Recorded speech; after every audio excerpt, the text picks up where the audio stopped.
咧而家咧就要去凡爾賽宮 backside 啦，咁咧我就要搭呢個火車。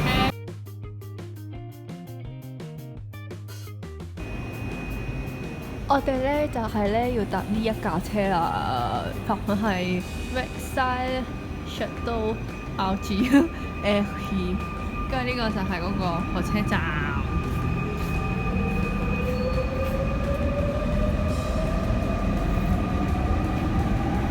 好咧，咁咧我哋就要去出發去凡爾賽宮啦。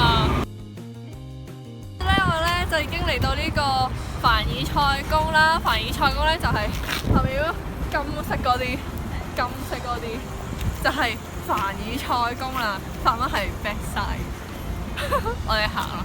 我身後呢個咁嘅銅像咧就係路易14啦。好啦，完。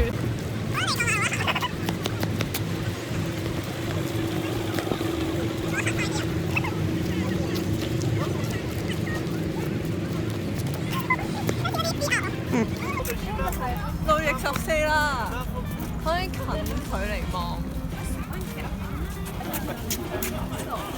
呢就係凡爾賽宮嘅入口啦。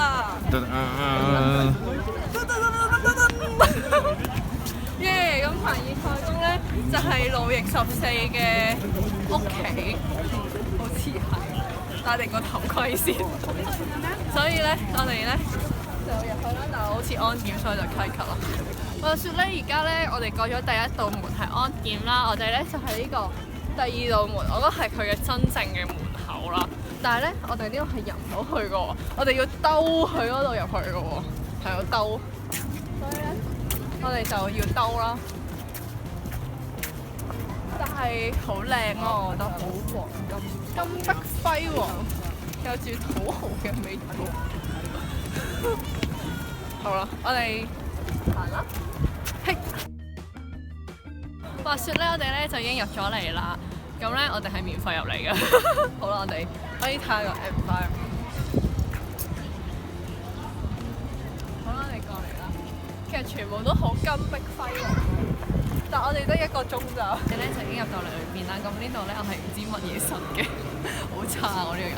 跟住咧，咁呢個後面就金碧輝煌嘅建築啦，佢好多都好金碧輝煌。我哋可以睇下呢個風琴。我呢個風琴好靚，超靚。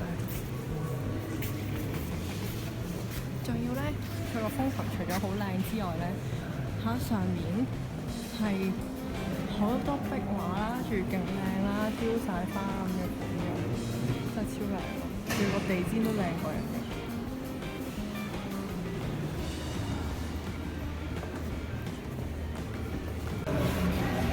呢個就係佢個花園啊，好大啊！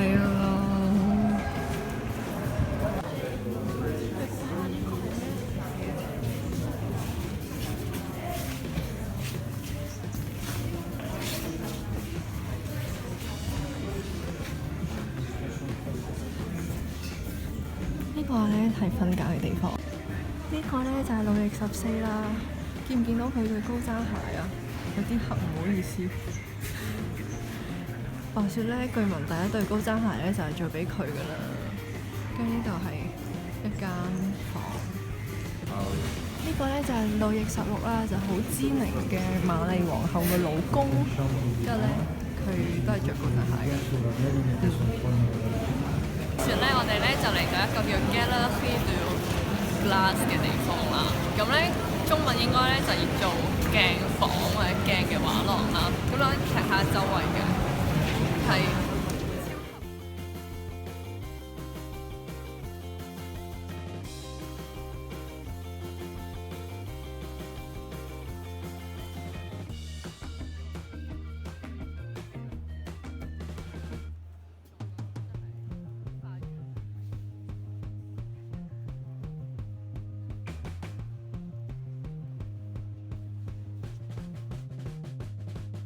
話説咧，呢個咧就係嗰個花園啊，即係嗰個凡爾賽宮花園啦，係超大㗎。你而家咧咁樣一望無際咧，都係佢㗎。跟住咧，呢個咧就係頭先我哋睇過凡爾賽宮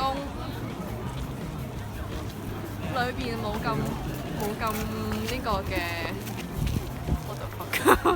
冇咁金碧輝煌，但係都好多咯。但係睇下呢個花園係，好大啊！一日行唔晒㗎，何況我呢1個鐘。呢個咧就係頭先嗰個 backside 啦，跟住呢個咧就係一個雕像啦。睇下個湖結咗冰啊！可想而知今日係有幾凍啦，係真係結咗冰㗎。睇下呢個噴水池個湖咧都係結咗冰㗎，跟住之後咧勁多咯。我終於明白點解要吊個金龜婿啦，原來啲金龜就喺度啦，所以咧好靚啊！我覺得佢平時係會出水咯，即係噴水咯，繼續佢嘅好靚嘅花園，跟住好多人，同埋好凍嘅天氣。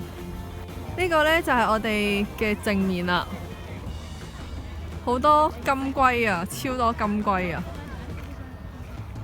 後呢又係呢個咁嘅噴水池啦，跟住呢頭先嗰個運河，跟住呢我哋身後呢，我哋行咗好多路啦 ，and then 咁呢話説呢，我身後呢一度啦，就係凡爾賽宮啦，係咪好遠呢？我行咗好耐路，其實仲遠過巴黎鐵塔。跟住咧喺望向前面，就係繼續係佢嘅花園咯，係真係無限大無限大。跟住周圍側邊呢啲咁嘅咧，根本係森林。